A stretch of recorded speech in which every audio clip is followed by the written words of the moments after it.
Well, with me is Mohamed Taha from BBC Arabic, and I'm interested if we can pick up on those comments from the United States, Kamala Harris, Lloyd Austin, the Defence Secretary, putting more pressure on Israel, and obviously the US is Israel's big ally. To what degree do you think those comments will have an impact with the Israeli authorities? Good morning, Gareth. Indeed, these comments would have big impact on Israel. Especially that the UN also said that the request by Israel to the civilians in southern Gaza to move to safe places are kind of a joke, because southern Gaza is packed now with inhabitants from the north, from the middle, and from all parts of Gaza. And as you said, the Americans are the biggest ally of Israel, and this war going ahead is proving difficulty for Israel. For example, President Emmanuel Macron of France, before going to Qatar to meet the Emir of Qatar, he said if Israel want to wipe Hamas, they might need 10 years to do that. So all the leaders now, all the politicians are seeing that, you know, carrying on this war in this pace would cause a lot. Looking at what happened overnight, we saw unprecedented attacks from both sides in this war. So on the Israeli side, they attacked Gaza in the north, in the middle, in the south. They attacked al-Nusayrat, al-Burj, al-Shuja'iyya. There are more than 200 people died from these attacks, amongst them the Dean of Gaza University, Sufyan al-Tayyeh. He is a physician, and he's very known worldwide. And also in the West Bank, there are 3 dead from attacks in Jenin. On the other side, Hamas attacked Tel Aviv with a big amount of rockets. One of them, according to the Israeli media,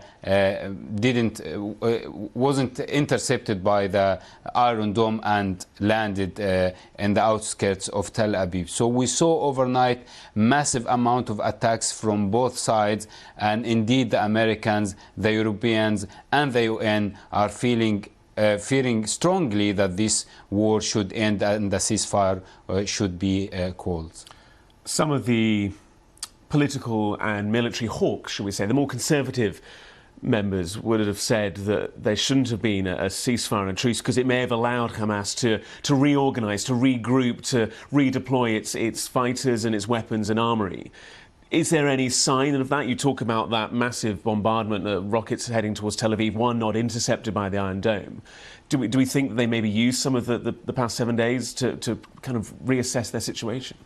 Indeed, this happened, but the main problem is, and this is what all the parties are thinking of, would wiping Hamas is an achievable target, and how long that would take, and how many civilians would be killed to achieve that target. So all of these elements are on the table at the moment when you think about Hamas power. So, and everybody, including President Biden, is thinking about political solution. So the political solution would be the two-state solution, which is the United States are calling for a long time. So these are the 2 points of views. Would it be a military action, as Israel want to do, by wiping Hamas, by getting the hostages, using force, by making sure that Gaza under the Israeli control all the time, or a political solution, which is the two-state solution that could make Hamas part of that big Palestinian entity, and maybe there will be talk that, you know, a political solution will eliminate Hamas threat towards Israel. So these are the two faces of the coin that they are tossing between them at the moment. We talk about the United States and the pressure they put on, but obviously regional countries, regional powers will be having their say. We've seen it repeatedly. We've seen Recep Tayyip Erdogan being the Turkish leader, very critical of what's happening from the Israeli perspective. We've seen General Abdel Fattah al-Sisi from Egypt also kind of talking about the fact that he wouldn't open the border to allow thousands, millions potentially to flee the Gaza Strip. To what degree does that pressure play on the minds of both Hamas and also on the Israeli authorities? The hope is that pressure would have an effect on the long run. But currently, as we talk, Gareth, today, both sides are taking a very hard-line positions. So Hamas said last night that they wouldn't free any prisoners until a ceasefire would be announced first, and they stopped negotiations. And also Benjamin Netanyahu called the Mossad team from Doha, and there is no negotiations at all. And he said, we are going to use force to get the hostages out of Gaza. So at the moment, today, there are very hard-line positions from both sides. That's why Emmanuel Macron went to Qatar to meet the Emir of Qatar and to try to see what are the solutions to bring everybody on table again. And this mounting pressure might, on the long run, bring them on the table again to save the civilians, that amount of deaths, that amount of massive destruction that we saw in Gaza, especially last night.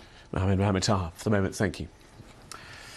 In Paris, one person has been killed and 2 others injured in a knife and hammer attack. President Emmanuel Macron sent his condolences to the family of the victim, who was a German tourist. The suspect who was arrested at the scene is a 26-year-old